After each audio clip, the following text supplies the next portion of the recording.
Lastly हमने inductive effects discuss किया था एंड मैंने तुम्हें ट्रिक्स भी बताई थी कि हम ट्रिक से याद रखेंगे कि कौन प्लस आई इफेक्ट शो करता है, कौन माइनस आई इफेक्ट शो करता है।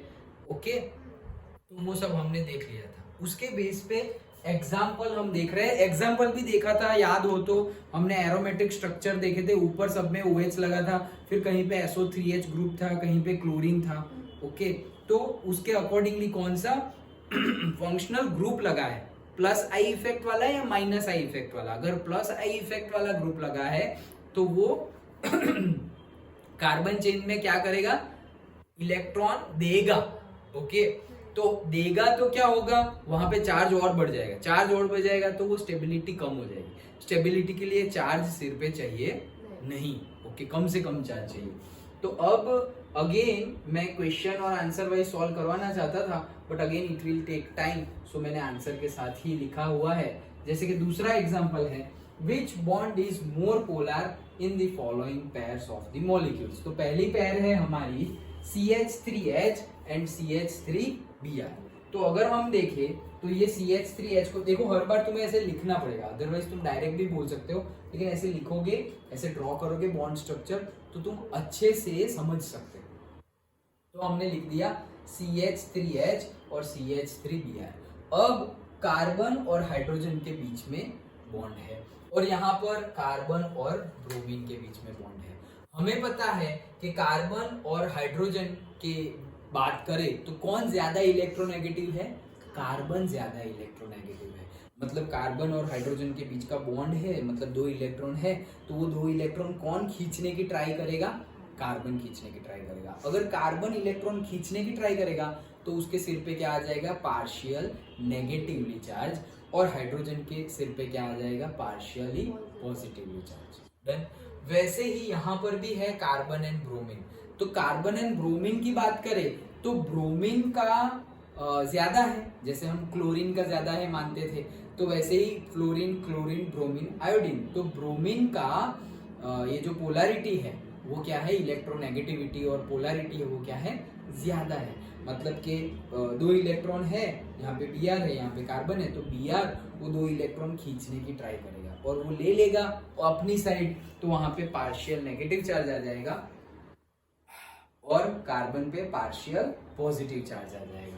तो यहाँ पर पार्शियल नेगेटिव, यहाँ पे पार्शियल नेगेटिव, यहाँ पे पार्शियल पॉजिटिव, यहाँ पे पार्शियल पॉजिटिव और यहाँ पर पार्शियल नेगेटिव। अब क्वेश्चन क्या है हमारा, विच बॉन्ड इज मोर पोलर। तो कौन सा, अभी दोनों ही पोलर है, यहाँ पर भी पोलर बॉन्ड है, ये लिखा नहीं है लेकिन यहाँ पर भी पोलर बॉन्ड है। जैसे कि कार्बन और हाइड्रोजन, तो मोर पोलर कौन है, कार्बन। कार्बन मोर पोलर है, तो ये हो जाएगा माइनस डेल्टा और ये हो जाएगा प्लस डेल्टा। यहाँ पर तो हमें पता ही है ये ज्यादा पोलर है, तो माइनस डेल्टा इसे और प्लस डेल्टा कार्बन को। अब दोनों तो हमने पोलरिटी दिखा दी, लेकिन बोल रहे हैं कि कौन सा मॉलिक्यूल ज्यादा पोलर है, कौन सा मॉलिक्यूल ज्यादा पोलर है। तो जिसके बीच में ये जो इलेक्ट्रोनेगेटिविटी, पोलैरिटी का डिफरेंस ज्यादा होगा वो ज्यादा पोलर है। डिफरेंस की बात कर रहे हैं तो कार्ब, और उसके लिए देखो पीरियोडिक टेबल में ये भी लिखा हुआ है पर्टिकुलरली। ये वैल्यूज याद रखनी नहीं है, तुम्हें वैल्यूज नहीं याद रखनी, हमें तो पता ही है। If we are going from left to right then electronegativity will increase. Okay, increase होती है। And if we move from top to bottom in a column then electronegative will decrease. जैसे हमने 17 वाला ग्रुप पढ़ रखा है कि फ्लोरीन, क्लोरीन, ब्रोमीन, आयोडीन, उसमें सबसे ज्यादा इलेक्ट्रोनेगेटिव खींचने वाला कौन है, फ्लोरीन। और पूरे पीरियोडिक टेबल में इलेक्ट्रॉन खींचने वाला कौन है, फ्लोरीन। तो if we are going from left to right then also कौन आएगा, इंक्रीज होगा, मतलब फ्लोरीन का इंक्रीज होगा। तो हमें तो पता ही है, हाइड्रोजन की तो वैसे चैप्टर ही हट गया है हाइड्रोजन वाला तो, लेकिन हाइड्रोजन की पीरियोडिक टेबल में देखें तो हम वन साइड में रखे या मिडल पे रख देते हैं, तो उसका है 2.2 और कार्बन का देखो कितना है 2.55। तो दोनों के बीच का डिफरेंस कितना हुआ, अराउंड 0.35 दोनों के बीच का डिफरेंस। और कार्बन और ब्रोमीन के बीच का डिफरेंस देखो तो ये रहा 2.96 एंड 2.55 समझ में आ रहा है। तो 55 और 95 मतलब कितना हुआ 0.40 और 41। यहाँ पे कितना था 0.35 और वहां पे कितना है 0.41। 1, तो ज्यादा कौन सा पोलर हुआ 0.41 वाला, लेकिन हमें तो वैल्यू याद नहीं है। तो दोनों में कार्बन तो है ही, CH है और CBr है, तो दोनों में कार्बन तो है ही। ओके, अब दोनों में कार्बन है तो हमें देखना किसका है, हाइड्रोजन और ब्रोमीन का। तो भाई हाइड्रोजन और ब्रोमीन में कौन ज्यादा इलेक्ट्रोनेगेटिव है, ऑब्वियसली ब्रोमीन। ओके, तो फिर क्या होगा, वो ज्यादा पोलर होगा। अंडरस्टूड। हमें वैल्यू तो याद नहीं रखनी, हमें तो याद रखना है कि from in periodic table if we move from left to right then electronegativity will increase. If we are moving from top to bottom in a column then electronegativity will be decrease. तो ये एक example था। वैसे ही दूसरा example है CH3NH2 and CH3OH।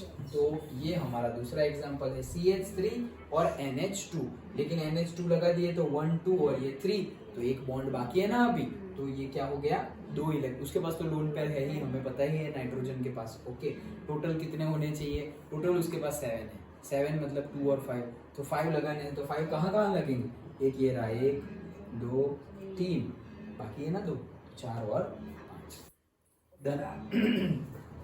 अब ये हमारा पहला हो गया। दूसरा CH3OH, तो CH3 और OH। अब अगेन कार्बन और नाइट्रोजन, तो पहले कौन आएगा, पीरियड में आगे देखते जाओ, तो पहले कार्बन आएगा फिर नाइट्रोजन आता है। डन। ओके, तो पहले कार्बन आता है फिर नाइट्रोजन आता है, that means if we are going from left to right nitrogen is more polar than carbon. Okay, अब दूसरा क्या है, OH है। OH किससे बनता है, ऑक्सीजन से। तो अब वापस कौन है, कार्बन एंड ऑक्सीजन। अगेन पहले 14 वाला ही कार्बन है, 14 वाले पीरियड ग्रुप में है।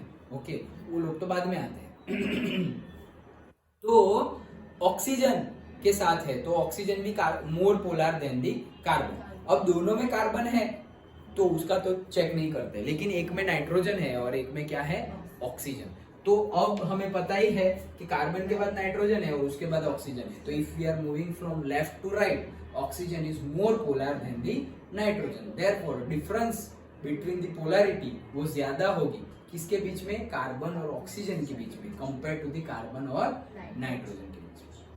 सिर्फ यही सेंटेंस याद रखना है, if you are moving from left to right electronegativity will increase, if you are moving from top to bottom electronegativity will be decreasing। उसके बेस पे हमें बोल देना है कौन ज्यादा पोलर है। डन।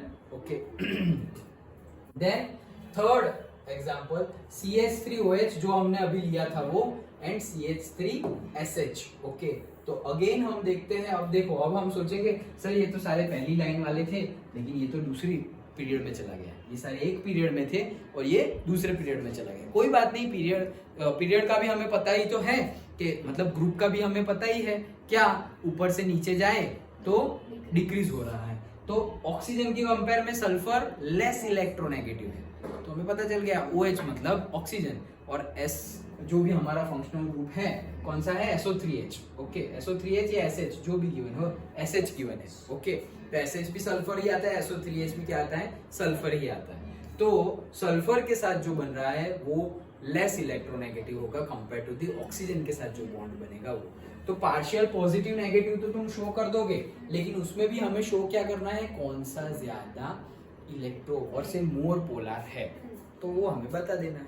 लेकिन बता दोगे तो तुम डायरेक्टली 1 मार्क में हो तो ऐसे लिखने मत देना कि भाई CH3OH is more polar, no, ऐसे एटलीस्ट शो करना, नीट एंड क्लीन लिखना।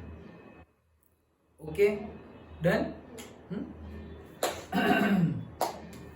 हाँ, चलो फिर वैसे एक एग्जांपल है, in which carbon bond of CH3 CH2 CH2Br the inductive effect is expected to be the least। के ये जो पर्टिकुलर है पहले उसको लिख लो, CH3 CH2 CH2Br। अब इसमें किसमें इंडक्टिव इफेक्ट सबसे ज्यादा कम होगी, तो इंडक्टिव इफेक्ट तो हमने देख ली कि भाई जो पोलैरिटी है वहां पे चार्ज हो जाएगा। तो जहां पोलैरिटी है, जैसे कि सबसे ज्यादा पोलैरिटी यहाँ पे कार्बन हाइड्रोजन, ये सब जगह पर क्या है, कार्बन हाइड्रोजन कार्बन हाइड्रोजन, और यहाँ पर क्या है, कार्बन Br। ये तो अभी हमने एग्जांपल देखा कि कार्बन और हाइड्रोजन है और कार्बन और ब्रोमीन है, तो मोर पोलर कौन हो गया, कार्बन और ब्रोमीन। ओके, वो मोर पोलर है, तो इसने इलेक्ट्रॉन ले लिए तो ये माइनस डेल्टा हो गया और ये क्या हो गया, प्लस डेल्टा। अब ये प्लस डेल्टा हुआ मतलब उसके इलेक्ट्रॉन्स चले गए किसके पास, ब्रोमीन के पास, तो उसका यहाँ भी शेयरिंग है दूसरे कार्बन के साथ, तो वो बोलेगा मेरे इलेक्ट्रॉन्स चले गए, मैं भी किसी का ले लूंगा, तो उसने इसके इलेक्ट्रॉन, ये सब तो हमने डिस्कस कर लिया, उसने इसके इलेक्ट्रॉन ले लिए, तो ये क्या हो गया, double delta plus, delta delta plus हो गया। उसने वापस इसके ले लिए, तो ये क्या हो गया, delta delta delta plus, triple delta plus. तो सबसे कम इफेक्ट कहाँ, सबसे कम पोलैरिटी कहाँ देखने को मिलेगी, ये तो बहुत कम है लेकिन है तो सही, ओके, तो वहां देखने को मिलेगी। तो वो कार्बन जहां पे है लास्ट पेयर, वहां पर हमें लीस्ट इंडक्टिव इफेक्ट मतलब पोलैरिटी सबसे कम कहाँ देखने को मिलेगी, यहाँ देखने को मिलेगी। सिंपल। ऐसे ही क्वेश्चन जेईई नीट में पूछे जाते हैं, फिर भी अगर ना आए तो हम क्या करें, क्योंकि बेसिक है, बेसिक पता होना चाहिए। Done, okay. बट उस टाइम पे इतना बेसिक तो हम करने जा नहीं सकते ना कि मैं तो बोल दूंगा कि 11th में हमने इंडक्टिव इफेक्ट पढ़ा था, उसके बेस पे ये आंसर आएगा, लेकिन तुम इंडक्टिव इफेक्ट ही भूल गए 11 क्लास वाले, तो नहीं हो पाएगा। तो एटलीस्ट मैंने पहले भी तुम्हें बताया था, फिजिक्स का भी केमिस्ट्री का भी वैसे प्रिपेयर करो। एक चैप्टर है, चैप्टर का नाम, चैप्टर के नाम के बाद चैप्टर में सपोज 20 टॉपिक्स है, तो 20 टॉपिक्स के सिर्फ नाम लिखो, नाम, ओके। अब नाम में क्या क्या है याद करने की ट्राई करो कि भाई एक आ गया है इंडक्टिव इफेक्ट, तुम्हें पता होना चाहिए भाई इंडक्टिव इफेक्ट है क्या, ओके, कितने टाइप की होती है, वो सब पता होना चाहिए, याद करने की ट्राई करो। याद नहीं आ रहा है, you have to again revise the NCERT. तो सिर्फ अभी एक ही पेज से तुम्हारा पूरा चैप्टर रिवाइज हो जाएगा, एक ही पेज से, कि भाई डिफरेंट टाइप ऑफ इफेक्ट्स देखी हमने, कौन कौन सी इफेक्ट देखी, भाई इसमें ये हुआ, रेजोनेंस में ये हुआ, इक्विलिब्रियम में ये हुआ था, इतने टॉपिक से। तो सिर्फ टॉपिक के नाम से 11th की एग्जाम, स्कूल एग्जाम के लिए की बात नहीं कर रहा हूँ, ये प्रिपरेशन किसके लिए चाहिए, board exam of 12th board at the same time entrance exams different उसके लिए प्रिपेयर करना हो तो अभी से प्रिपेयर करो। तुम 12th में आ गए और फिर 11th की पूरे सिलेबस का ऐसा करने जाओगे, नहीं कर सकते ऐसा नहीं है, but it will take time. जो जिस टाइम पर तुम्हें 12th की प्रिपरेशन करनी है उस टाइम पे तुम 11th पढ़ने बैठोगे, तो इससे अच्छा है अभी ही पढ़ लो। एक पेज सिर्फ आगे पीछे एक पेज लिया, उसमें वो चैप्टर के सारे टॉपिक्स लिख दिए। अब रिवाइज करना है, अंदर कुछ नहीं लिखा, सिर्फ टॉपिक का नाम है, अब रिवाइज करो। इंडक्टिव इफेक्ट में क्या था, अच्छा ये था। रेजोनेंस इफेक्ट में क्या था, अच्छा ये था। भाई कितने टाइप्स है, इफेक्ट कितनी है, क्या है, ये जो हम पूरा का पूरा स्ट्रक्चर मैकेनिज्म पढ़ रहे हैं, रिएक्शन मैकेनिज्म, ये रिएक्शन मैकेनिज्म में क्या क्या क्या था, ओके, कौन सा इंटरमीडिएट बन रहा था, कहाँ पे इलेक्ट्रॉन आ रहा है, इलेक्ट्रोनेगेटिविटी का कंसेप्ट, ये क्या है भाई इलेक्ट्रोनेगेटिविटी, आयोनाइजेशन एंथैल्पी क्या है, इलेक्ट्रोनेगेटिविटी क्या है, ये सारी टर्मिनोलॉजी एटलीस्ट कंसेप्ट पता होने चाहिए, सिर्फ कंसेप्ट। तो फिर मैं तुम्हें बोलूं कि भाई इलेक्ट्रोनेगेटिविटी के अकॉर्डिंगली इसका आंसर आएगा ये, तुम बोलोगे सर समझ में नहीं आया, क्यों, क्योंकि इलेक्ट्रोनेगेटिविटी ही भूल गए। अभी तो याद है क्योंकि अभी हम पढ़ रहे हैं, उस टाइम पे भूल गए। जैसे कि हमने बहुत पहले पढ़ लिया आयोनाइजेशन एंथैल्पी और इलेक्ट्रॉन गेन एंथैल्पी, याद है अभी दोनों, आयोनाइजेशन एंथैल्पी एंड थर्मोडायनेमिक्स में पढ़ लिया हमने, ionisation enthalpy and electron gain enthalpy, okay. तो वही होगा कि ऐसे एमसीक्यू आ गया, अभी सपोज 11th में ही स्कूल की एग्जाम हुई, एमसीक्यू आ गया, अब उसका आंसर तुम्हें देना है। सबसे पहले तो पता चलना चाहिए कि ये क्वेश्चन उस चैप्टर में से है, वो पता चले, उसके बाद कौन से टॉपिक से है। अच्छा पता चल गया आयोनाइजेशन एंथैल्पी और इलेक्ट्रॉन गेन एंथैल्पी के ऊपर से है, अब वही कंसेप्ट याद नहीं आ रहा तो कैसे सॉल्व होगा वो, फिर हम तुक्का मारेंगे और तुक्का मारने में गलत हो जाएगा, तब हम सोचेंगे यार नहीं आ रहा। क्यों, इतना अच्छे से इतना डिटेल में समझे तो आया क्यों नहीं, रिवीजन नहीं हुआ था इसलिए। तो कंसेप्ट सिर्फ याद रखो, रटना नहीं है, बोर्ड के लिए एग्जाम के लिए रटना है क्योंकि उनको वो चाहिए, लेकिन अंडरस्टैंडिंग के लिए सिर्फ कंसेप्ट को समझना है। इलेक्ट्रॉन आयोनाइजेशन एंथैल्पी मतलब आयन बनने के लिए जो हीट देनी पड़े उसको आयोनाइजेशन एंथैल्पी बोलते हैं। तो आयन कब बनेगा, कोई एटॉम गैसियस स्टेट में है, कोई भी एलिमेंट गैसियस स्टेट में है, उसको हीट दिया तो अपने बाहर वाला जो इलेक्ट्रॉन है वो घुमा देगा। जैसे सोडियम है, वो एक इलेक्ट्रॉन घुमा दिया तो वो बन गया Na+, तो ये बन गया आयन। तो Na में से Na+ बनने के लिए जो एनर्जी देनी पड़ती है उसे ही बोलते हैं ionisation enthalpy. And electron gain enthalpy किसे बोलेंगे कि भाई इलेक्ट्रॉन देने के लिए भी एनर्जी देनी पड़ती है, यहाँ पे इलेक्ट्रॉन निकालने के लिए एनर्जी देनी पड़ी। सपोज क्लोरीन, तो क्लोरीन है 17, उसको 18 बनना है तो उसको इलेक्ट्रॉन गेन करना है, तो वो ऐसे ही ऐसे बैठा नहीं है कि ये ले इलेक्ट्रॉन कैच कर लिया, नहीं, उसको इलेक्ट्रॉन देने के लिए भी हमें क्लोरीन को क्या करना पड़ेगा, एनर्जी देनी पड़ेगी कि भाई ये ले एनर्जी और उसके साथ साथ ये इलेक्ट्रॉन भी ले ले। बोले ठीक है ले लेता हूं, तो उसे बोलते हैं उसने इलेक्ट्रॉन गेन किया, तो इसलिए उसको क्या बोलते हैं, इलेक्ट्रॉन गेन एंथैल्पी। तो जो हमारे कैटायंस बनेंगे मतलब पॉजिटिव, उनकी क्या होगी, आयोनाइजेशन एंथैल्पी होगी। और जो एनायंस होंगे मतलब नेगेटिवली चार्ज, क्लोरीन है, ब्रोमीन है, आयोडीन है, ओके बाकी कोई भी जो नेगेटिवली चार्ज, जो सल्फर है, ऑक्सीजन है, वो -2, नाइट्रोजन -3 लेंगे, ओके। तो उनके लिए क्या है, इलेक्ट्रॉन गेन है। दोनों केस में है क्या, एंथैल्पी मतलब enthalpy is a form of heat और से form of energy, not form of heat, form of energy. तो एनर्जी देनी पड़ती है भाई, आयन बनने के लिए एनर्जी देनी पड़ी तो आयनाइजेशन एंथैल्पी, इलेक्ट्रॉन देने के लिए भी एनर्जी देनी पड़ी, इलेक्ट्रॉन रिमूव करने के लिए एनर्जी देनी पड़ी तो भी आयनाइजेशन एंथैल्पी, इलेक्ट्रॉन एब्जॉर्ब करे वो उसके लिए भी एनर्जी देनी पड़ी तो वो इलेक्ट्रॉन गेन एंथैल्पी। तो इलेक्ट्रोनेगेटिविटी अभी हम पढ़ रहे हैं, ओके। वैसे जितने भी कंसेप्ट, ये एक्टिविटी अब एग्जाम आ रही है तो एग्जाम के आगे I don't prefer and I don't suggest that you will do this, don't do this, but at least remember that this activity is pending and you have to do it for all the whatever 14 chapters or whatever chapters are there in your syllabus in physics and in chemistry, सबके लिए। even in maths में क्या करेंगे, तो भाई ये chapters है, इसमें सपोज 4 एक्सरसाइज है। पहली एक्सरसाइज में सपोज अभी हमने कॉनिक सेक्शन पढ़ा, तो पहला पैराबोला का है, फिर इलिप्स का है, फिर इसका हाइपरबोला का है, इसका इक्वेशन ये, इसका इक्वेशन ये, समरी टाइप जो एनसीईआरटी के लास्ट में दी गई है। समरी भी एनसीईआरटी देती है तो एटलीस्ट हमें समरी भी याद होनी चाहिए। समझ में आया, ये एक्टिविटी करनी ही पड़ेगी तब जाके हम 12th के लिए प्रिपेयर्ड कहलाएंगे, क्योंकि it's not about only 12th, 11th का कंसेप्ट नेसेसरी है।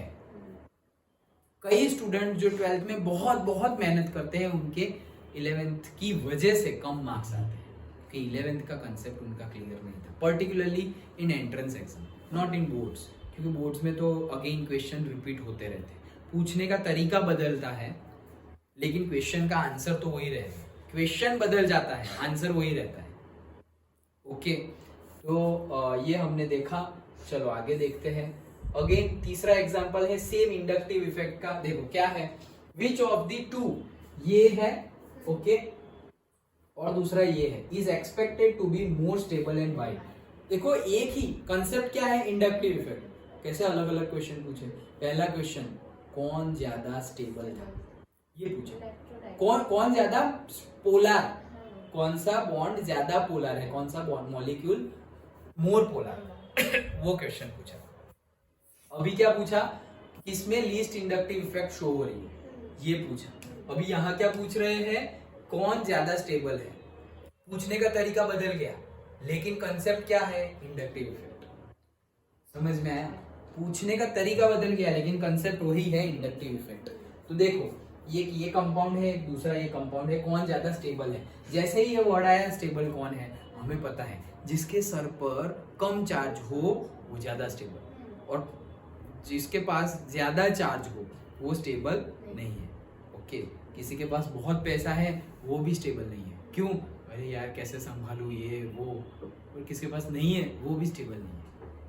स्टेबल कौन है, जिसके पास एप्रोप्रिएट अमाउंट में है, ना ज्यादा ना कम, ओके। तो हम बोलेंगे एप्रोप्रिएट कब आता है अच्छा चलो वो बात की बात है, ओके, समझ में आ गया। तो अब हम देखेंगे कि किसकी वजह से चार्ज बढ़ रहा है और किसकी वजह से चार्ज कम हो रहा है। अगर चार्ज का पता चल गया तो हम स्टेबिलिटी ऐसे ही बता देंगे कि जैसे हमने देखा था कि chlorine Cl and Cl minus कौन ज्यादा स्टेबल है? Cl एंड Cl माइनस ज्यादा स्टेबल कौन है? Cl, क्योंकि उसके ऊपर चार्ज नहीं है। Okay, that's why. तो देखो चलो देखते हैं, पहला जो है वो लिखा तो O2N CH2 CH2 and O, okay, minus O minus. वैसे ही दूसरा लिखा CH3 CH2O माइनस। अब यहाँ पर कौन सा फंक्शनल ग्रुप है? तो भाई NO2 है और यहाँ पर क्या लगा हुआ है? मिथाइल लगा। ऑक्सीजन तो दोनों में है ही, ओके, तो उसको हम अभी गिन रहे हैं नहीं, दोनों में कॉमन है। अलग क्या है उसकी बात चल रही है। तो अलग यहाँ पे नाइट्रो ग्रुप है वहां पे मिथाइल ग्रुप है।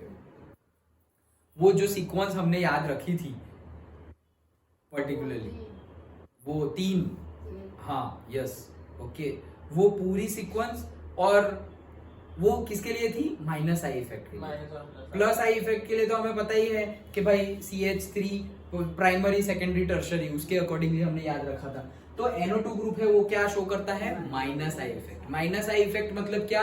वो इलेक्ट्रॉन विड्रॉइंग ग्रुप है, मतलब अगर बॉन्ड है उसमें से इलेक्ट्रॉन खींच लेगा। कौन? नाइट्रोजन। माइनस आई इफेक्ट वाले सारे, यस, तो वो खींच लेंगे। और methyl group plus I effect में आता है। डन। तो ये प्लस आई इफेक्ट क्या करेगा? और इलेक्ट्रॉन देगा। तो इससे ही पता चल जाएगा ना, ये लोग क्या करेंगे, यहाँ पे ये कार्बन चेन में सपोज 10 इलेक्ट्रॉन्स है, यहाँ पर भी 10 है, यहाँ पर भी 10 है, ऐसा मान लो। तो ये 10 में से लेने की ट्राई करेगा। तो 10 में से सपोज 2 ले लिए तो यहाँ पे 8 बच गए, और ये 10 में 2 देने की बात करेगा तो यहाँ पे 8 हो गए और यहाँ पे 12 हो गए। तो हुआ क्या, इसने इलेक्ट्रॉन का चार्ज कम करने की ट्राई की। टोटल 10 इलेक्ट्रॉन थे, अब कितने हो गए? 8। यहाँ पे टोटल 10 थे, अब कितने हो गए? से 12। सर क्या वहाँ पे तो इलेक्ट्रॉन आए हैं ना? यहाँ पे ना ऊपर नहीं, ऊपर नहीं आए, ऊपर ये देगा, सॉरी लेगा। इलेक्ट्रॉन विड्रॉइंग है, लेगा ना इलेक्ट्रॉन। हाँ यस, मतलब नाइट्रो ग्रुप सपोज यहाँ पे इलेक्ट्रॉन है, तो नाइट्रो ग्रुप ये जो माइनस चार्ज है यहाँ पे जो बॉन्ड में इलेक्ट्रॉन है, वो माइनस आई इफेक्ट मतलब क्या? वो इलेक्ट्रॉन विड्रॉइंग ग्रुप है। हाँ तो वही उसका अगर 8 इलेक्ट्रॉन हुए तो उससे अगर 2 लिए तो 10 होंगे ना उसके? नहीं 2 लिए, मतलब उसने जो कार्बन चेन है उसमें से ले लिए। कार्बन चेन में 10 इलेक्ट्रॉन है, उसमें से NO2 ग्रुप ने ले लिए, तो कार्बन चेन में कितने बचे? 8। और यहाँ पर कार्बन चेन में 10 है, उसमें मिथाइल ग्रुप वापस और दे रहा है, तो ज्यादा हो गए। तो कम जितने, अभी हमने क्या देखा, जितना चार्ज कम उतनी स्टेबिलिटी ज्यादा, तो यहाँ पे कम आ गया।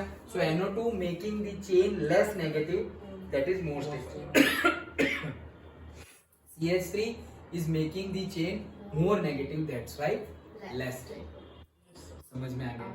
सो सिंपली हमें याद क्या रखना है कि जो इलेक्ट्रॉन विड्रॉइंग ग्रुप है वो विड्रॉ कर लेंगे। विड्रॉ मतलब निकाल लेना, तो इलेक्ट्रॉन क्या कर देंगे?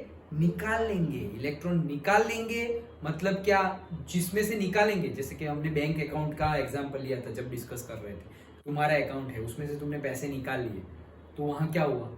तुम्हारे पैसे की क्वांटिटी क्या हुई? बढ़ी या कम हुई?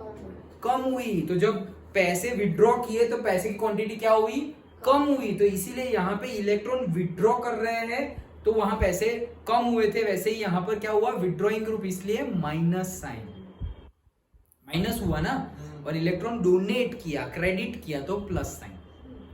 Minus I effect, plus I effect. Done, okay. तो ये हमने देखा था, उसके बेस पे एग्जांपल समझ में आ गया। तो ये पूरी इंडक्टिव इफेक्ट थी, यहाँ पे इंडक्टिव इफेक्ट कंप्लीट होती है। अंडरस्टूड? पक्का? Okay. Now we are discussing another effect which is called resonance effect।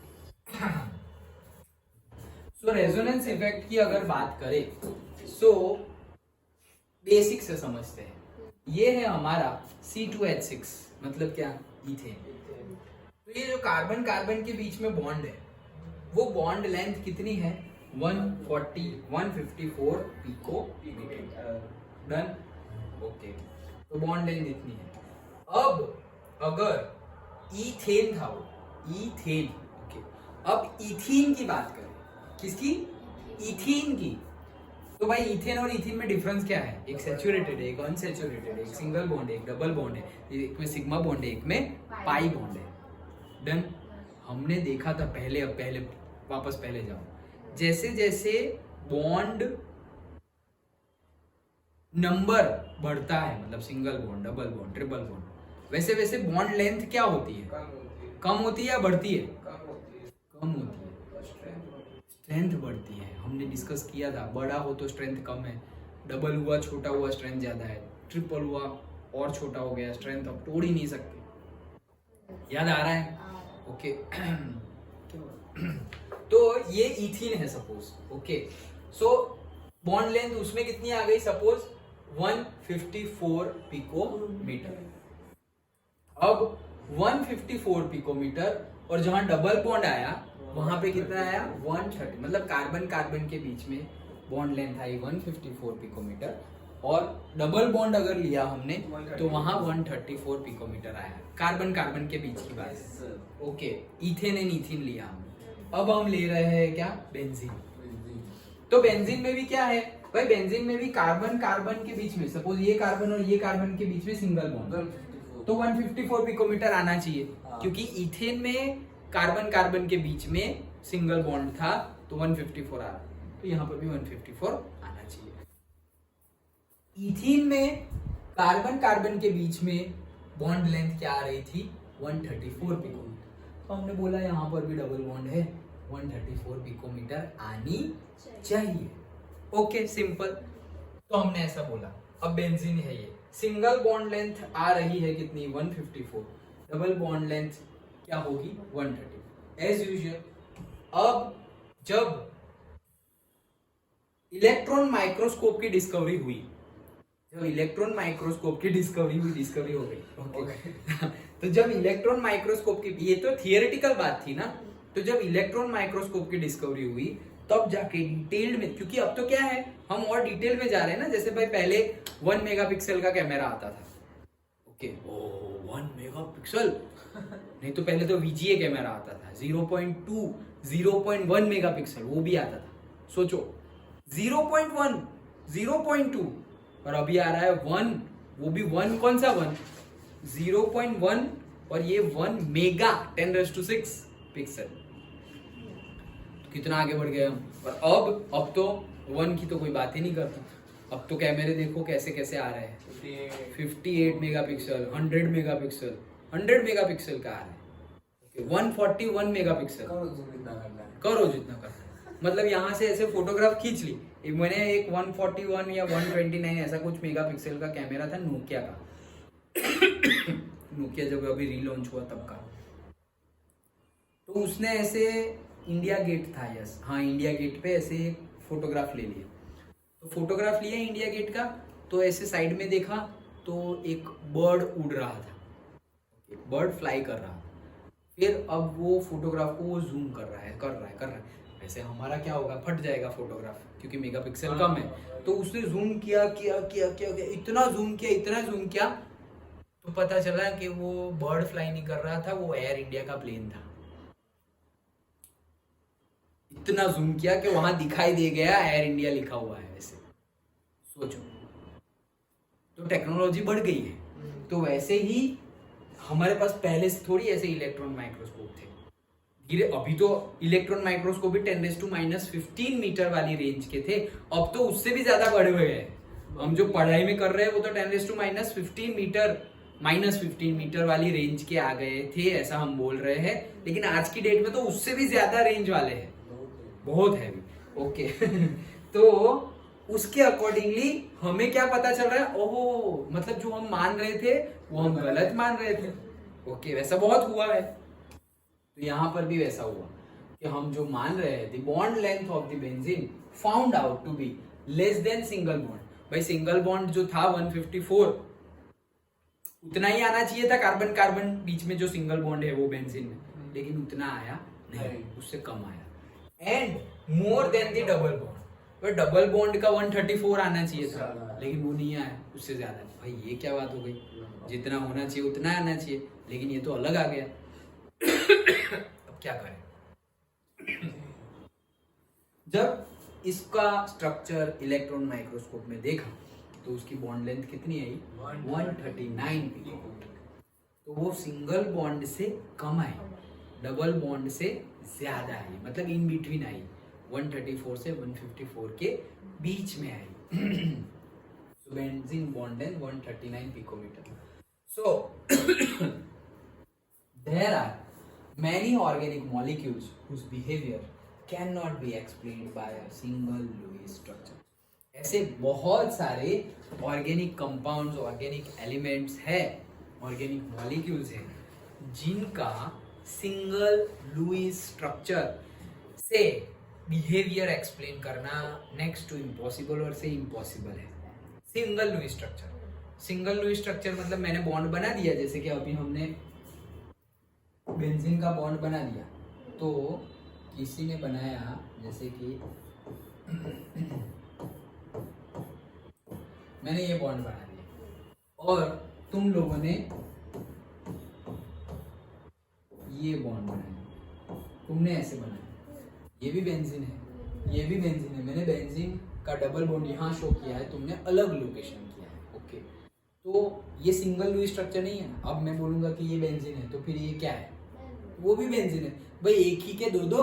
हाँ, इसीलिए बोल रहे हैं कि बहुत सारे ऐसे मॉलिक्यूल्स है जिसका बिहेवियर सिंगल लुईस, ये Lewis structure but single Lewis structure से एक्सप्लेन नहीं कर सकते उसको। ऐसे बहुत सारे हैं। तो वो जो ऐसे बहुत सारे हैं उन्हीं के रिलेटेड है क्या? Resonance effect. So more resonating structures more stable is the compound. वो हम आगे जाके देखेंगे, अभी सिर्फ सेंटेंस याद रखो। क्या? जितना ज्यादा रेजोनेंस होगा, more resonating structures, more is the stable is the compound, मतलब स्टेबिलिटी ज्यादा। ओके, जितना रेजोनेंस ज्यादा उतनी स्टेबिलिटी ज्यादा। कंसेप्ट हम बाद में पढ़ रहे, मतलब बाद में इन द सेंस थियरी में ही आगे पढ़ रहे हैं। ओके, सो देखो ये बेंजीन डन, ये भी बेंजीन अभी जैसे ड्रॉ किया था, दोनों ही है। These are hypothetical structure of benzene. ये क्या है? हाइपोथेटिकल मतलब, हाइपोथेटिकल मतलब एक्चुअल में है ही नहीं। हाइपोथेटिकल मतलब एक्चुअल में है ही नहीं। अब क्या पढ़ेगा? ओके, सो ये हाइपोथेटिकल स्ट्रक्चर है, सही नहीं है, सही ना ये है ना सही ये है, मतलब तुम, हाँ इसीलिए हम गोला बनाते हैं। क्यों? क्योंकि एक वन पॉइंट ऑफ टाइम तुम देखोगे तो ऐसा दिखेगा, immediately second point of time ये दिख रहा है, फिर ये दिख रहा है। हाँ, तो ये इलेक्ट्रॉन्स है, इसको बोलते हैं डीलोकेटिंग इलेक्ट्रॉन। लोकेशन मतलब जगह, डीलोकेशन मतलब क्या? कोई जगह ही नहीं है।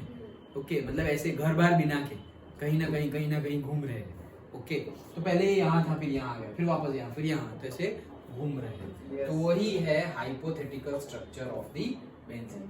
These type of structures are called canonical structures or resonating structures or contributing structures। तो ये जो घूमते रहते हैं जिसमें बॉन्ड और इलेक्ट्रॉन घूमते रहते हैं, बॉन्ड मतलब बॉन्ड क्यों घूमेंगे? इलेक्ट्रॉन की वजह से ही तो बॉन्ड बनते हैं। तो ये जो इलेक्ट्रॉन की वजह से इलेक्ट्रॉन अपनी जगह चेंज करते रहते हैं, उसकी वजह से ये जो स्ट्रक्चर बनते हैं, जैसे हमने एक ये साइड बनाया, दूसरा इस साइड बनाया, तो इसको भी और इसको भी, दोनों को क्या बोलेंगे?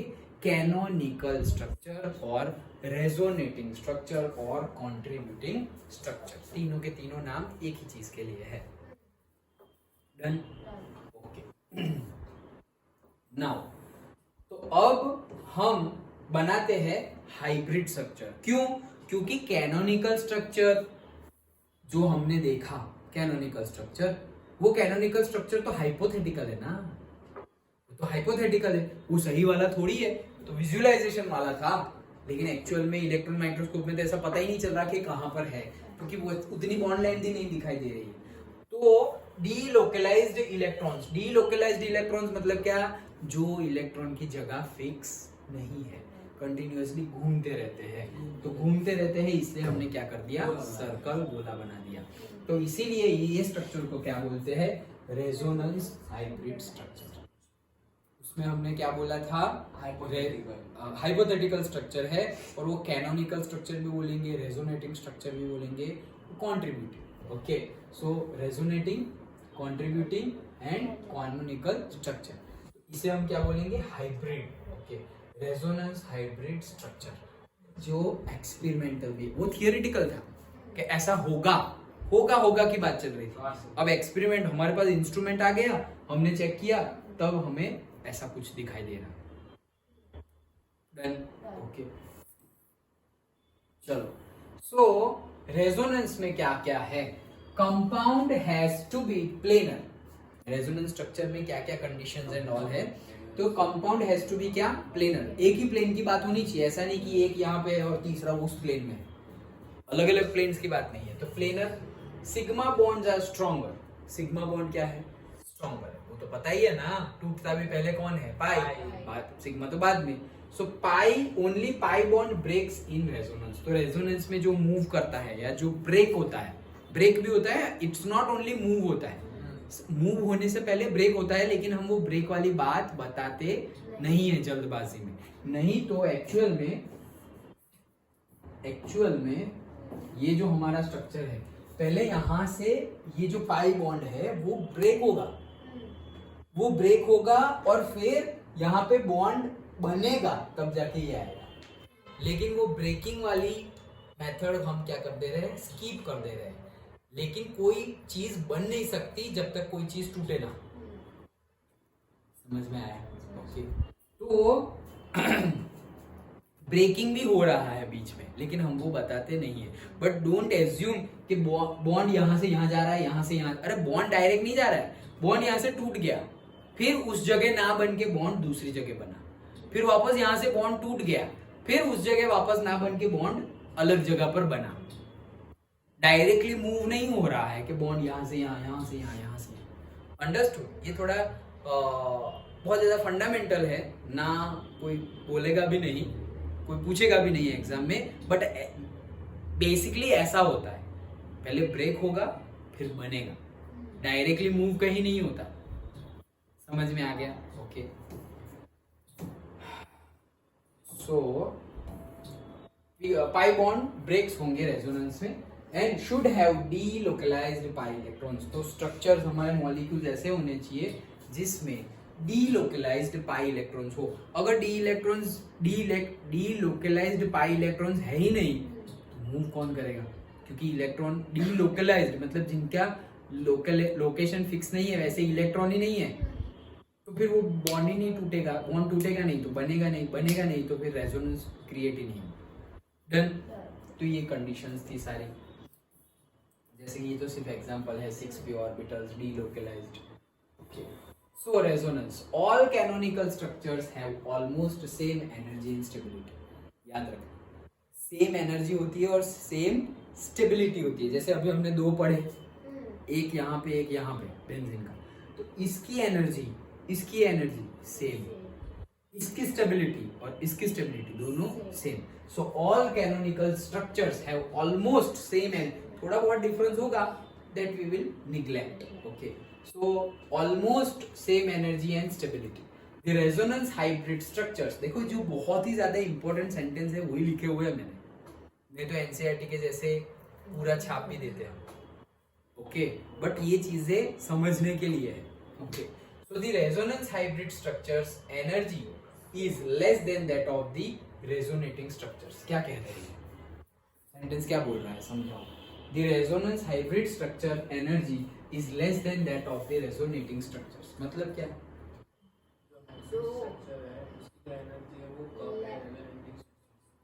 मतलब अभी मेरे पास 3 है, अभी जो 2 बनाए थे वो और तीसरे गोले वाला, तो किसकी एनर्जी सबसे ज्यादा होगी? वो 2 की एनर्जी सबसे ज्यादा होगी और हाइब्रिड की उनसे कम होगी। Okay, so the resonance hybrid structure energy is less than that of the resonating structures. देखो पूछा जाएगा ना एमसीक्यू, घुमा फिरा के क्वेश्चन तुम्हें बता देंगे और बोलेंगे किसकी स्टेबिलिटी ज्यादा है, किसकी एनर्जी ज्यादा है। तो ये एक सेंटेंस ही है, उसी के बेस पे आंसर है, लेकिन ये सेंटेंस भूल गए तो गए। जैसे कि हम चैप्टर की नोट्स बनाते हैं, ये नोट्स का सेंटेंस है, ये पूरा पेज एनसीईआरटी में लिखा होगा, लेकिन उसमें से इंपॉर्टेंट क्या है, ये। समझ में आया? Okay. Next, resonance, the difference in the energy between the actual structure and the lowest energy resonance structure is called the resonance stabilization energy और simply the resonance energy। तो resonance energy किसे कहेंगे? So the difference, जैसे हमने बोला ना कि जो हाइब्रिड स्ट्रक्चर है उसकी एनर्जी कम होगी compare to the resonating structure. इनके बीच का जो डिफरेंस होगा, resonating structure and hybrid resonance structure की एनर्जी के बीच में जो डिफरेंस है उसी को बोलते हैं रेजोनेंस एनर्जी। डिफरेंस, जैसे हमने बोला ये दोनों जो है रेजोनेटिंग और कंट्रीब्यूटिंग और कैनोनिकल स्ट्रक्चर, जो भी नाम दो, ओके। तो ये कैनोनिकल स्ट्रक्चर और रेजोनेटिंग स्ट्रक्चर है, उनकी स्टेबिलिटी और एनर्जी सेम है, वो हमने देख लिया, ऑलमोस्ट सेम है, ओके। अब हम बोल रहे हैं कि जो हाइब्रिड रेजोनेंस स्ट्रक्चर है उसकी एनर्जी लेवल जो रेजोनेटिंग स्ट्रक्चर है उसकी एनर्जी लेवल से कम है, ये तो हमने देख लिया। उसकी एनर्जी लेवल, रेजोनेटिंग स्ट्रक्चर की एनर्जी लेवल सपोज 100 थी, हाइब्रिड रेजोनेंस स्ट्रक्चर की एनर्जी लेवल सपोज 98 है, उससे कम है, ओके। तो ये जो डिफरेंस है 100 माइनस 98 2, उसी को क्या बोलेंगे, resonance energy. Then simple language में, सिंपल एग्जांपल से समझ गए। अब ये डेफिनेशन टाइप लिखा हुआ है, the difference in the energy, difference है किसका डिफरेंस है, एनर्जी का डिफरेंस इन द एनर्जी, किन के बीच का भाई, रेजोनेटिंग स्ट्रक्चर और हाइब्रिड रेजोनेंस स्ट्रक्चर के बीच में। तो बिटवीन द एक्चुअल स्ट्रक्चर मतलब वही, and the lowest energy resonance structure, वो कौन सा, hybrid resonance structure. Actual structure मतलब रेजोनेटिंग, हाइब्रिड वाला ये रहा, लोएस्ट मतलब रेजोनेटिंग होगा, सॉरी लोएस्ट मतलब हाइब्रिड होगा क्योंकि उसकी एनर्जी कम है। So lowest energy resonance structure is called the resonance stabilization energy और simply the resonance energy. Resonance stabilization बोलो या रेजोनेंस एनर्जी। देन इसलिए तो पहले एग्जांपल से समझा दिया कि रेजोनेटिंग स्ट्रक्चर की एनर्जी सपोज 100 है और रेजोनेंस हाइब्रिड स्ट्रक्चर की एनर्जी 98 है, जो कि कम होगी उनसे। तो 100 माइनस 98 दैट इज 2, उसको बोलेंगे हम रेजोनेंस स्टेबलाइजेशन एनर्जी और resonance energy. Done. Now feature of resonance, तो याद रखना सारे फीचर्स, क्योंकि अभी हमें एग्जांपल्स भी देखने हैं तुम्हें रेजोनेटिंग स्ट्रक्चर्स बनाने की। न्यूमेरिकल और से क्वेश्चन भी पूछे, न्यूमेरिकल तो नहीं बोलेंगे, क्वेश्चंस पूछे जाएंगे, ओके। क्या, रेजोनेटिंग स्ट्रक्चर बनाओ, तो सिंपली बेंजीन नहीं पूछेंगे समझाने के लिए बेंजीन है, फिर अब डिटेल में हम पढ़ेंगे। तो क्या करेंगे, सबसे पहला point, contributing structure should have same arrangement of atoms. क्या होना चाहिए, अरेंजमेंट ऑफ एटॉम्स क्या होना चाहिए, सेम होना चाहिए, सही सेम डिटो होना चाहिए। तो देखो जैसे कि यहाँ पे है CH3, ये CH3 and double bond O। अब यहाँ पर देखो CH3 C single bond OH and CH2। अब तुम देखोगे तो देखो carbon carbon carbon, 3 oxygen 1, 3 carbon, यहाँ भी ऑक्सीजन 1, यहाँ पे 3 और 3 6 हाइड्रोजन, यहाँ पर भी 3 4 5 6 हाइड्रोजन, सेम ही है, वही अपना आइसोमर वाला केस, सेम ही है, सारे molecules elements, number of elements same ही है, फिर भी अरेंजमेंट सेम नहीं है। यहाँ पे C डबल बॉन्ड हो गया, यहाँ पे तुमने OH, वहाँ पे कीटोन ग्रुप आ गया, यहाँ पे OH आ गया, अरेंजमेंट सेम नहीं है, तो भाई इसका रेजोनेंस हम नहीं करेंगे। डन, पहला पॉइंट। दूसरा, contributing structure should have same number of unpaired electrons. तो अनपेयर्ड इलेक्ट्रॉन्स हो मतलब वो जो हमारे लोन पेयर वाले हैं, अनपेयर्ड जिसकी पेयरिंग नहीं हुई है, लोन पेयर है, उसके नंबर भी सेम होने चाहिए। कहीं पे 4 है, कहीं पे 6 है, कहीं पे 10 है, ऐसा नहीं चलेगा। भले ही पूरे स्ट्रक्चर में कहीं पर भी लगे हुए हो, लेकिन टोटल 10 है तो दूसरी साइड में भी टोटल 10 होने चाहिए। डन। जैसे कि ये देखो ये हमारा एक स्ट्रक्चर है, तो ये ऑक्सीजन है, तो ऑक्सीजन मतलब 8 मतलब 2 तो है, 2 है मतलब टोटल 6 इलेक्ट्रॉन, तो 6 इलेक्ट्रॉन में 2 तो यहाँ आ गए, तो बाकी रहे 4, 1 2 3 4। वैसे ही यहाँ पर कितने ऑक्सीजन है, तो मुझे ऑक्सीजन के अगेन 2 आ गए। ओके, तो कितने डालने हैं, 6 डालेंगे, तो 1 2 3 4 5 और 6, और ये वहाँ है वो 7, और ये एक ले लिया था वो 8 मतलब माइनस। डन। तो अब हम लोन पेयर गिने, तो देखो यहाँ पे 1 2 3 4 5 6 7 8 9 10। डन। और यहाँ पर गिने तो देखो सेम नहीं है, यहाँ ऊपर 4 थे और नीचे 6 थे, और यहाँ पे नीचे 4 है और ऊपर 6 है, कोई बात नहीं, बट है तो 10 ही। ओके, तो 6 and 4 10। तो आ गया point, number of unpaired electron same. Again arrangement भी सेम ही है भाई, इसको अरेंजमेंट डिफरेंट नहीं बोलेंगे। ये डबल बॉन्ड ऊपर था, सिंगल बॉन्ड नीचे था, ऐसे था, तो मैंने ऐसे कर दिया, तो अरेंजमेंट बदल नहीं गई, अरेंजमेंट तो वही है। वो तो मैं उल्टा होके देखूंगा तो भी ऐसा लगेगा, तो अरेंजमेंट तो वही है। ओके तो पहला और दूसरा condition satisfied. Third, contributing structure should have almost same energy and stability. ये तो पहली ही कंडीशन है जो हमने बेंजीन स्ट्रक्चर में पढ़ ली कि रेजोनेंस स्ट्रक्चर, जो रेजोनेटिंग स्ट्रक्चर और जो कैनोनिकल स्ट्रक्चर और से कंट्रीब्यूटिव स्ट्रक्चर, जो भी नाम दो, ये बार बार क्यों बोल रहा हूँ, तुम्हें याद रह जाए इसलिए। ओके, तो ये जो भी नाम दो वो अगर है तो वो तो हमने पहले ही पढ़ लिया कि उनकी स्टेबिलिटी एंड उनकी एनर्जी ऑलमोस्ट सेम रहेगी, देख लिया वो तो हमने। ओके चलो आगे देखते हैं। तो ये 3 कंडीशन सेटिस्फाई करनी है हमें। ओके, अब और आगे 3 पॉइंट हुए, 4 और 5।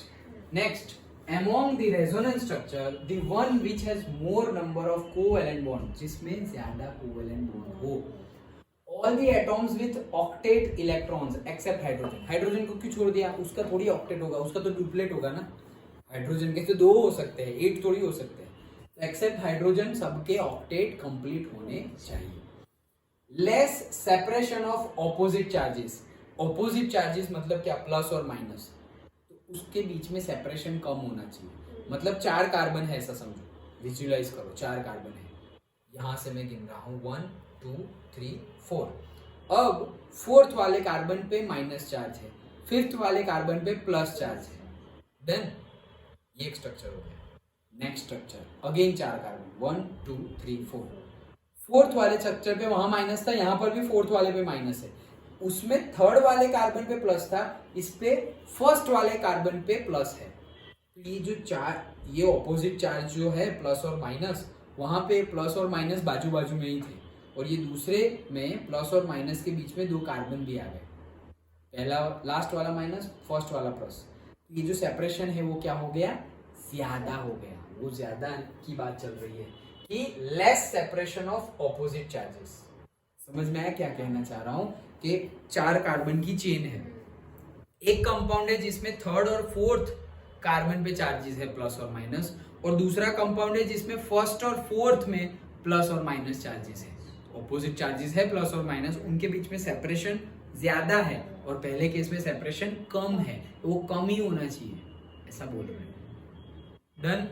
Okay, and more dispersal of charge is more stable than others. तो डिस्पर्सल ऑफ चार्ज क्या होना चाहिए, ज्यादा होना। डिस्पर्सल मतलब फैलना, तो चार्ज ज्यादा से ज्यादा फैल जो एक के ऊपर सब कुछ आ जाना चाहिए, नहीं, वो अभी हम एग्जांपल देखेंगे तो समझ में आ जाएगा पूरा। And last point, bond distance of hybrid structures are intermediate of those resonating structures. तो वो तो अभी हमने बेंजीन का भी देखा ना, बॉन्ड डिस्टेंस और बॉन्ड लेंथ इन बिटवीन ही आता है। 134 या 154 आना चाहिए था, नहीं आया, इन बिटवीन आया 139। तो वो तो बिटवीन ही आएगा ना भाई, क्योंकि वो सिंगल भी नहीं है और डबल भी नहीं है, तो इन बिटवीन आएगा। Done, understood. ओके, सो देखो जैसे कि अभी मैंने वो 4 कार्बन वाला समझाया। ओके, तो ये देखो यहाँ ये क्लोरीन है, ये हमारा एक स्ट्रक्चर है, ये जो 2 अनपेयर्ड और से लोन पेयर इलेक्ट्रॉन है वो यहाँ पे आ गए, तो सिंगल बॉन्ड का डबल बॉन्ड बना दिया। ओके, तो सिंगल बॉन्ड का डबल बॉन्ड बना दिया। अब ये सिंगल बॉन्ड का डबल बॉन्ड बना दिया, इसलिए यहां से वो इलेक्ट्रॉन चले गए, इसलिए वो क्या हो गया, पॉजिटिवली चार्ज हो गया। डन, वो समझ में आया, उतना समझ में आया। अब ये जो डबल बॉन्ड है वो उठ के यहां चले गए, 2 इलेक्ट्रॉन बन गए। बॉन्ड किससे बनेगा, 2 इलेक्ट्रॉन, वो शिफ्ट होके यहां चले गए, तो उसके ऊपर 2 इलेक्ट्रॉन आ गए। इलेक्ट्रॉन का गेन हुआ तो माइनस हो गया, यहाँ पे इलेक्ट्रॉन का लूज हुआ तो प्लस हो गया। तो ये और ये अगेन सारी कंडीशन सेटिस्फाई हो रही है, अरेंजमेंट सेम है, नंबर ऑफ अनपेयर्ड इलेक्ट्रॉन्स यहाँ पर भी 6 है, वहां पर भी 6 है, सब कुछ सेटिस्फाई हो रहा है। ओके, तो अब हम इसको बोलेंगे अब चार्ज सेपरेशन। तो देखो यहाँ पर प्लस माइनस कुछ सेपरेशन है ही नहीं, लोन पेयर है, बॉन्ड है। यहाँ पर सेपरेशन है माइनस और प्लस, तो ये जो सेपरेशन है वो कम से कम होना चाहिए, वो बोल रहे हैं लेस सेपरेशन होना चाहिए। सो चार्ज सेपरेशन होगा। तो अगर दोनों की बात करें, कौन सा ज्यादा स्टेबल है, तो जिसमें ये चार्ज का सेपरेशन होगा। देखो हमने क्या बोला, चार्ज का सेपरेशन कम होना चाहिए, तो यहाँ पे सेपरेशन कम है, लेकिन यहाँ पर तो सेपरेशन ही नहीं है क्योंकि प्लस माइनस चार्ज ही नहीं है, तो ये ज्यादा स्टेबल। ये दोनों की कंपेयर करें तो ये ज्यादा स्टेबल। अभी मैं अगर 4 कार्बन वाली चेन लगा दूं और उसमें ये फर्स्ट और थर्ड है, उसमें मैं फर्स्ट और फोर्थ ले लूं और फिर बोलूं कि कौन ज्यादा स्टेबल, तो ये लोग ज्यादा स्टेबल। क्यों? क्योंकि उनके बीच का सेपरेशन जो डिस्टेंस है वो क्या है, कम है, लेस है। Less separation more stable. Done. क्योंकि जितने दूर होंगे उतना बॉन्ड तोड़ना तो इजी हो जाएगा, तो फिर स्टेबल कहां से रहे, स्टेबल कब रह पाएंगे, जब नजदीक है तब। डन। ओके, तो आगे देखते हैं हम। जैसे कि अभी हमने पढ़ा वो क्या, बॉन्ड डिस्टेंस क्या होगा, इन बिटवीन होगा, वही तो बेंजीन वाला अभी हमने देखा ना, 154 134, तो इन बिटवीन आएगा 139। तो ये पूरी की पूरी कंडीशंस है जो हमें देखनी पड़ेगी रेजोनेंस स्ट्रक्चर के अंदर। अंडरस्टूड? ओके, तो देखो अब हम स्ट्रक्चर बनाने वाले हैं। So only electrons that can move are pi electrons. भाई पाई इलेक्ट्रॉन्स के इलेक्ट्रॉन्स मूव करेंगे। अभी जैसे अभी मैंने यहाँ पे बॉन्ड, एक बॉन्ड तोड़ा और कार्बन के यहाँ चिपका दिए 2 इलेक्ट्रॉन, अब फिर से एक बॉन्ड तोड़ के फिर से चिपका दो, नहीं होगा भाई, वो सिग्मा है तो कैसे होगा। ओके, सो ओनली पाई। देन सिंगल अनपेयर्ड इलेक्ट्रॉन्स होने चाहिए, मतलब तुम सिंगल अनपेयर्ड इलेक्ट्रॉन्स को ही ऐसे शिफ्ट कर सकते हो। And then lone pair of electrons भी होने चाहिए। ओके, तो सिग्मा बॉन्ड्स आर स्ट्रॉन्गर, ये तो पता ही है। तो अब ये अगेन प्रैक्टिस है, तुम्हें सिर्फ इतना दिया जाएगा और बोलेंगे इसके रेजोनेटिंग स्ट्रक्चर बनाओ। अंडरस्टूड? तो आंसर के साथ मैंने टाइम सेव करने के लिए लिखा है, otherwise I would have told you to do it. Okay, so whether whatever, but answer है तो भी देखो, जैसे कि मैंने यहाँ पे देखो, पढ़ो, move pi electrons towards a positive charge or towards an another pi bond। pi electrons को कहाँ मूव करना है, पॉजिटिव चार्ज हो उस साइड मूव करो, या दूसरा कोई पाई इलेक्ट्रॉन हो उस साइड मूव करो। ओके, चलो, तो ये हमारा एक कंपाउंड है। अब सबसे पहले पॉजिटिव चार्ज यहाँ पर है, ये गिवन है। अब तुम्हें उसके रेजोनेटिंग स्ट्रक्चर बनाना है। यहाँ पे है पहला वाला, देखो यहाँ पर भी पाई इलेक्ट्रॉन है, यहाँ पर भी पाई इलेक्ट्रॉन, पहले इसको मूव करते हैं। तो ये CH2 वैसे ही लिख दिया, ये डबल बॉन्ड, ये CH, ये सेम एज इट इज। अब ये पाई को हम शिफ्ट कर रहे हैं और यहाँ डबल बॉन्ड बन रहा है, समझ में आया? तो ये पाई, ये मतलब 2 इलेक्ट्रॉन शिफ्ट होके यहाँ आएंगे और डबल बॉन्ड बना देंगे, तो ये डबल बॉन्ड हो गए। ओके, और इसने इलेक्ट्रॉन दे दिए और ये प्लस है, तो वो प्लस यहाँ आ जाएगा, क्योंकि उसने इलेक्ट्रॉन दे दिया, तब जाके तो वो बॉन्ड शिफ्ट हुआ। और यहाँ पे बॉन्ड बन गया तो ये प्लस साइन चला जाएगा, क्योंकि प्लस साइन कब बनता है, जब तुमने इलेक्ट्रॉन दे दिए किसी को, तभी प्लस बनता है। लेकिन यहाँ पे तुम्हें इलेक्ट्रॉन मिल रहा है तभी तो बॉन्ड बना, इलेक्ट्रॉन मिलता नहीं तो बॉन्ड नहीं बनता। तो बॉन्ड बना इसलिए प्लस साइन चला गया, इसका बॉन्ड टूट गया इसलिए प्लस साइन आ गया, बॉन्ड बना तो प्लस साइन चला गया, बॉन्ड टूटा तो प्लस साइन आ गया। कुछ ना कुछ तो मिल जाएगा तुम्हें। तुम्हारे पास से बॉन्ड चला गया तो तुम्हें क्या मिल गया, प्लस साइन मिल गया। इसके पास से प्लस साइन चला गया तो उसे क्या मिल गया, बॉन्ड मिल गया। ये बॉन्ड मिल गया ना, समझ में आ रहा है? ये एक हुआ। अब यहाँ पे प्लस साइन है। अब दूसरा भी है पाई इलेक्ट्रॉन, उसको भी अगर शिफ्ट करें हम तो देखो CH2, अब ये बॉन्ड, तो ये बॉन्ड यहाँ से चला गया, यहाँ आ गया डबल बॉन्ड। ये प्लस था, डबल बॉन्ड आ गया तो प्लस साइन चला गया। इसके पास डबल बॉन्ड था, वो चला गया तो उसके पास प्लस साइन आ गया। सिंपल। और पीछे वाला तो जैसा है वैसा। तो ये गिवन था, ये जो ड्रॉ किया, 1 मार्क 2 मार्क मिल गए। डन। सिंपल है। रेजोनेटिंग स्ट्रक्चर क्या करना है, प्लस चार्ज जहां पे हो उस साइड तुम्हें भागना है, इसको भगाना है, पाई इलेक्ट्रॉन्स को भगाना है। डन। बॉन्ड बनेगा, बॉन्ड नहीं था, एक ही बॉन्ड था, और दूसरा बॉन्ड आया तो तुम्हारा प्लस चार्ज चला जाएगा। और डबल बॉन्ड है और सिंगल हो गया तो प्लस साइन आ जाएगा। जैसे कि यहाँ डबल बॉन्ड था और फिर वो सिंगल हो गया तो प्लस चार्ज आ गया, और यहाँ पे सिंगल था और डबल हो गया तो प्लस साइन चला गया। दोनों नहीं मिलेगा। सिंपल।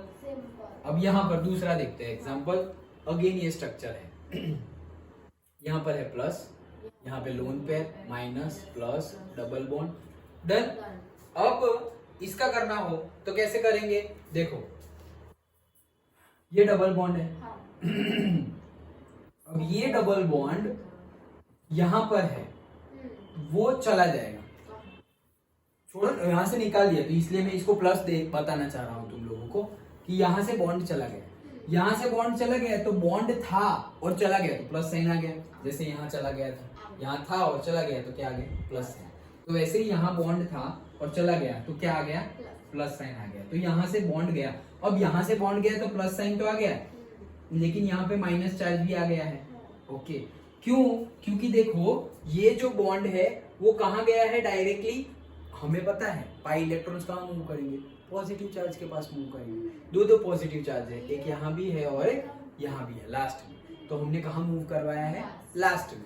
तो लास्ट में यहाँ पे मूव करवाया तो यहाँ पे देखो बॉन्ड सिंगल था तो प्लस था, डबल बॉन्ड हुआ प्लस चला गया। वही चीज तो हमने देखी थी अभी। ओके, और ये है वो प्लस है तो यहाँ पर भी प्लस है, उसको तो हमने छेड़ा ही नहीं ना, हमने तो ये प्लस को छेड़ा है। ओके, तो वो जैसा था वैसा। और यहाँ पर 2 इलेक्ट्रॉन थे, मतलब लोन पेयर ऑफ इलेक्ट्रॉन थे और माइनस चार्ज था। लेकिन जैसे ही यहाँ पर बॉन्ड बना तो ये चार्ज भी चला गया, ये चार्ज भी चला गया, दोनों प्लस माइनस तो गए, और ये डबल बॉन्ड भी चला गया। मतलब कि बॉन्ड बनेगा तो तुम्हारा चार्ज हो, लोन पेयर हो, सब कुछ गया। डन। और एक बनाना हो तो बन सकता है। क्यों? ये लोन पेयर को तुम यहाँ पर भी शिफ्ट कर सकते हो। लोन पेयर कहाँ, पाई इलेक्ट्रॉन कहाँ जाएंगे, पॉजिटिव चार्ज के पास। यहाँ पे पाई इलेक्ट्रॉन्स थे तो वो कहाँ गए, ये पॉजिटिव चार्ज था इसलिए, तो पॉजिटिव तो यहाँ भी है, वहां भी तो जा सकते थे। और एक बन सकता है। समझ में आया? पक्का? Okay, done. तो वही चीज है, देखो, move a single non bonding electron towards a pi bond, move loan pair of electrons towards a pi bond. When electrons can be moved in more than one direction, move them the more electronegative atom towards the more electronegative। मतलब दोनों direction में अगर move कर सके तो ज्यादा electronegative जहां पे हो वहां पे इलेक्ट्रॉन को मूव कर दो। ओके, तो वही सब है। मेनली तो कौन सा है, पॉजिटिव चार्ज के पास जाने देना है। ओके, देखो ये दूसरा है वैसा ही। ओके, अब दिखने में ऐसा लगेगा यार ये कैसा है, बट सिंपल है, समझोगे तो सिंपल है। सब विदाउट अंडरस्टैंडिंग ये क्या कर दिया। ओके, बट समझोगे तो सिंपल है। देखो ये डबल बॉन्ड है, कहाँ जाना है, पॉजिटिव के पास जाना है, तो डबल बॉन्ड यहाँ से चला जाएगा। बॉन्ड चला गया तो प्लस चार्ज आ जाएगा, तो यहाँ से बॉन्ड चला गया, यहाँ पे प्लस चार्ज आ गया। वो बॉन्ड यहाँ आ गया तो इसके पास पहले से प्लस था, वो चला जाएगा तो चला गया भाई, बन गया बॉन्ड स्ट्रक्चर। सिंपल, यही है उसका बॉन्ड स्ट्रक्चर, मतलब यही है उसका रेजोनेटिंग स्ट्रक्चर, और से कैनोनिकल स्ट्रक्चर, और से कॉन्ट्रीब्यूटिव स्ट्रक्चर। डन। ये दोनों बन गया। अब ये क्या है भाई, यही चीज को अलग तरीके से शो किया है। कैसे अलग तरीके से, कि यहाँ पर प्लस चार्ज था, मतलब एक प्लस चार्ज है, तो वो लोग क्या बोल रहे हैं कि तुम एक ये कार्बन पे दिखाओ और दूसरे में एक ये कार्बन पे, मतलब ये प्लस चार्ज शिफ्ट हो रहा है, कभी यहाँ पर, मतलब यहाँ, कभी यहाँ, कभी यहाँ, कभी यहाँ। मतलब कि एक प्लस चार्ज है वो इस साइड जा रहा है, इस साइड आ रहा है, इस साइड, इस साइड। तो यहाँ पे क्या कर दिया भाई, तू आधा ले और तू आधा ले, तो इसीलिए यहाँ पे प्लस हाफ और माइनस हाफ, प्लस हाफ और प्लस हाफ आधा आधा कर दिया। टोटल तो प्लस 1 होना चाहिए, प्लस 1 हो गया है, समझ में आया।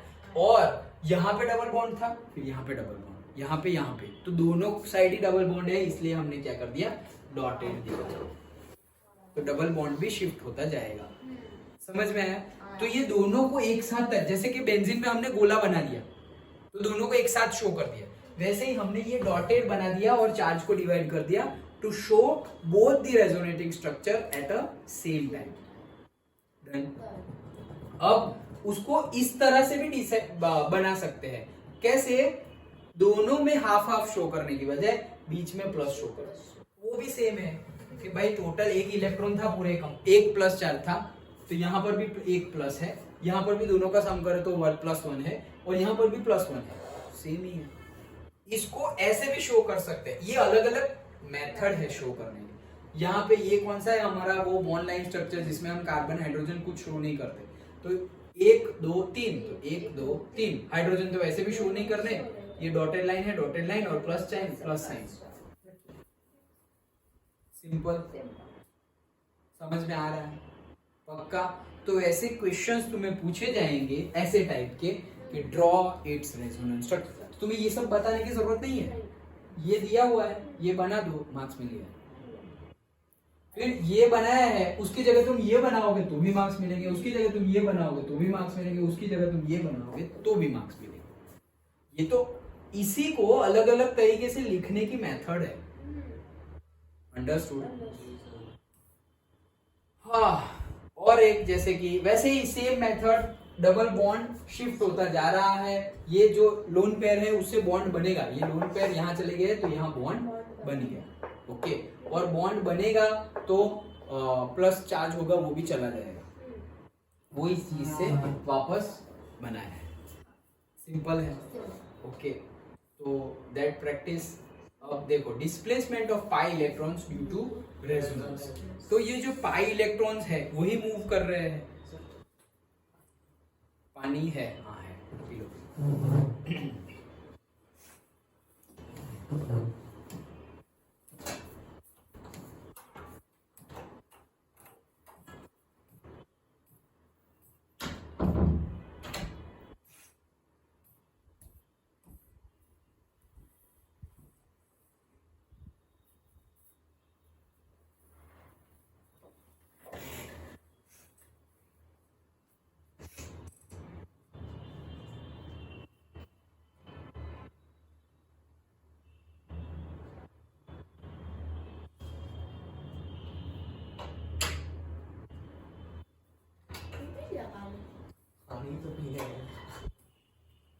हाँ, तो displacement of sigma electrons due to the more electronegative atom, okay. तो ये तो क्या है, हम जो देख रहे थे कि displacement of pi electrons due to resonance, क्योंकि हमने जब रेजोनेंस इफेक्ट की बात की तो हम कौन से इलेक्ट्रॉन को मूव करवा रहे थे, पाई इलेक्ट्रॉन्स को। तो रेजोनेंस इफेक्ट और उसको हम मेसोमेरिक इफेक्ट भी बोलते हैं, दोनों सेम नहीं है। जनरली सब लोग ऐसा ही बोल देते हैं कि तुम कुछ भी बोलो दोनों सेम है, माइनर डिफरेंस है, बहुत कम डिफरेंस है, लेकिन डिफरेंस है, नॉट 100% सेम, ओके। एक 100 है तो दूसरा 99.99 है, ओके, उतना ही डिफरेंस है, बट दोनों सेम नहीं है। लेकिन कभी कभी टीचर बोल देते हैं, स्टूडेंट भी समझ लेते हैं, बट मैं पहले से ही बता दे रहा हूँ दोनों सेम नहीं है, ओके। तो यहाँ पर तो हमें पता है रेजोनेंस में क्या हो रहा था, पाई इलेक्ट्रॉन्स मूव हो रहा था। इंडक्टिव इफेक्ट याद करो, वहां पे क्या हो रहा था, वहां पर तो सिंगल बॉन्ड था, और सिंगल बॉन्ड में भी जैसे कि भाई ब्रोमीन और कार्बन, वो सिंगल बॉन्ड था, उसमें से भी वो ब्रोमीन अपना इलेक्ट्रॉन खींच रहा था और पार्शियल माइनस डेल्टा और प्लस डेल्टा बन जा रहा था। तो वहां पे सिग्मा इलेक्ट्रॉन्स का डिस्प्लेसमेंट हो रहा था, यहाँ पे पाई इलेक्ट्रॉन्स का डिस्प्लेसमेंट हो रहा है, समझ में आया, ओके। वही चीज लिखी हुई है कि displacement of sigma electrons due to more electronegative atom, वो है इंडक्टिव इफेक्ट, और पाई इलेक्ट्रॉन का डिस्प्लेसमेंट हो वो है रेजोनेंस इफेक्ट, ओके। अब मेसोमेरिक क्या है, सो मेसोमेरिक में कुछ भी, वो जो थोड़ा सा चेंज है वो क्या है, जो रेजोनेंस इफेक्ट है वो सिंपल चलती है। अभी एग्जांपल देखेंगे। और जो मेसोमेरिक इफेक्ट है उसमें फंक्शनल ग्रुप होता है, दैट्स इट। अगर फंक्शनल ग्रुप है तो उसे मेसोमेरिक इफेक्ट बोलेंगे, फंक्शनल ग्रुप नहीं है, सिर्फ कार्बन चेन वाली ही है सब कुछ, तो उसे हम रेजोनेंस इफेक्ट बोलेंगे। जैसे कि बेंजीन, तो बेंजीन को कौन सी भी इफेक्ट बोलेंगे? रेजोनेंस, क्योंकि उसमें कहाँ फंक्शनल ग्रुप है। ओके, तो वो ही है, सिर्फ इतना ही डिफरेंस है। ओके, अब हाँ वही मेसोमेरिक इफेक्ट एंड रेजोनेंस। अब कहने का मीनिंग ये है, मेसोमेरिक इफेक्ट को भी रेजोनेंस इफेक्ट तो कह सकते हैं। क्यों? कि रेजोनेंस इफेक्ट क्या है? Displacement of pi electrons. तो भले ही फंक्शनल ग्रुप है, उसमें भी हो तो रहा ही है। ओके, तो मेसोमेरिक इफेक्ट हो उसमें भी हम उसको बोल सकते हैं कि it is resonance effect. But resonance effect है, क्या हम उसमें बोल सकते हैं कि ये मेसोमेरिक इफेक्ट है? Not necessary. So all mesomeric effects can be called as resonance effect, but all resonance effect cannot be called as mesomeric effect. समझ में आया? ओके,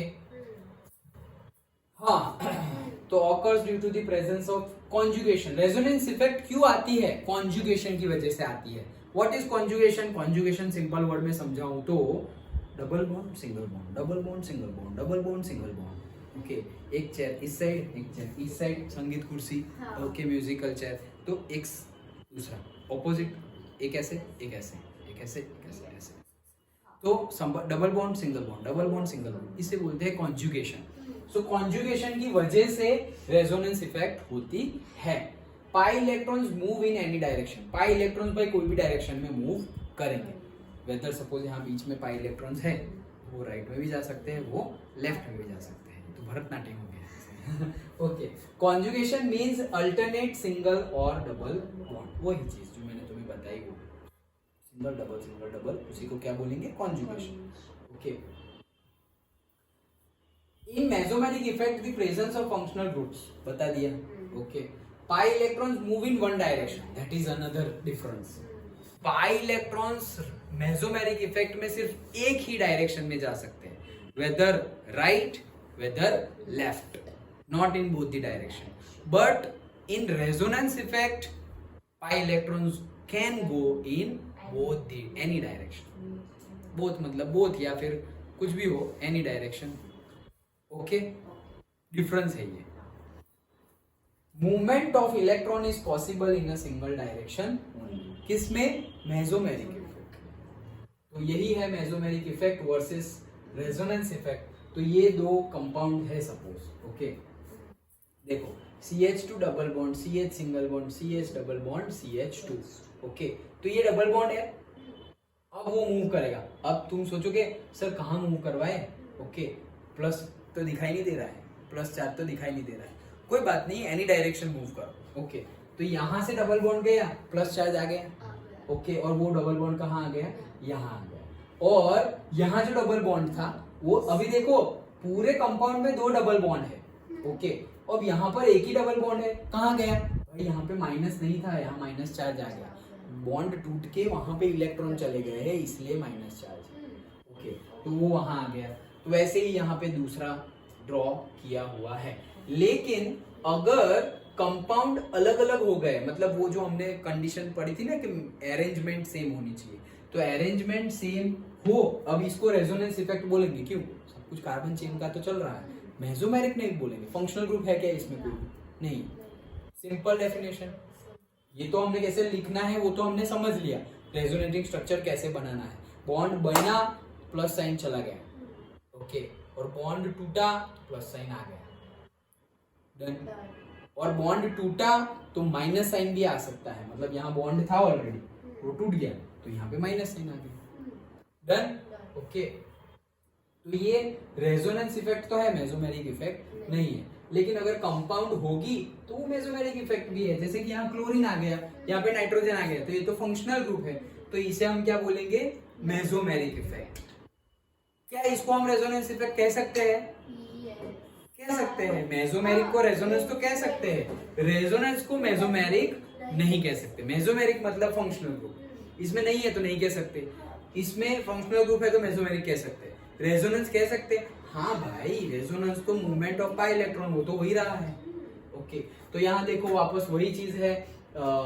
ये सपोज हमारा बॉन्ड है, तो ये ट्रिपल बॉन्ड है, वो जाके यहाँ मूव कर जाएगा। ये हमारा एनिलीन वाला ग्रुप है। ओके, तो वहां पर भी ये डबल बॉन्ड है, वो लोन पेयर है, वो भी मूव करेगा। तो वैसे ही लोन पेयर और डबल बॉन्ड का पाई इलेक्ट्रॉन का इन शॉर्ट मूव होना, वही है हमारी रेजोनेंस इफेक्ट। तो इसीलिए वो जो सेंटेंस मैंने बोला वो अगेन रिपीट किया है, all mesomeric effects are resonance but all resonance are not mesomeric. Done, understood. तो ये हमारी रेजोनेंस इफेक्ट थी। Now very less chapter is remaining, with that our chapter will be completed. Understood? Okay.